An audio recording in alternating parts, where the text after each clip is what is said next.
Senator Paul, I know this has been a very big issue for you. You hear many of your colleagues are calling for increased surveillance by law enforcement. You call that hogwash. Why is that hogwash? You know, I think Marco gets it completely wrong here. We are not any safer through the bulk collection of all Americans' records. In fact, I think we're less safe. We get so distracted by all of the information, we're not spending enough time getting specific information on terrorists. The other thing is the one thing that might have stopped Senator Bernardino, that might have stopped 9/11, would have been stricter controls on those who came here. And Marco has opposed at every point increased security, border security for those who come to our country.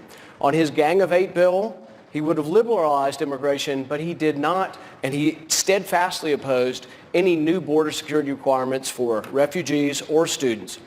Last week, I introduced another bill saying we need more security, we need more scrutiny. Once again, Marco opposed this. So Marco can't have it both ways. He thinks he wants to be this, oh, I'm great and strong on national defense, but he's the weakest of all the candidates on immigration. He is the one for an open border that is leaving us defenseless. If we want to defend the country, we have to defend against who's are coming in. And Marco has more of an allegiance to Chuck Schumer and to the liberals than he does to conservative policy.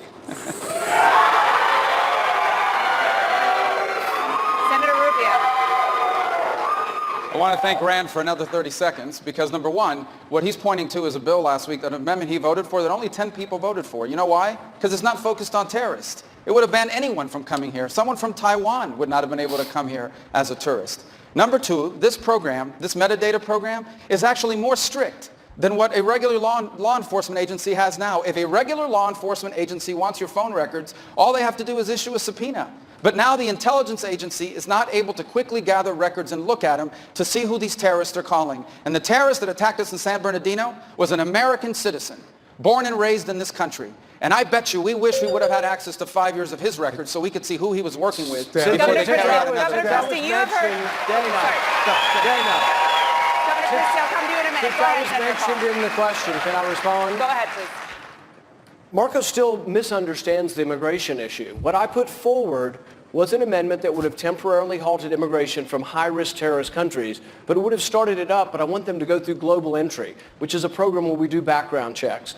The thing is that every terrorist attack we've had since 9/11 has been legal immigration.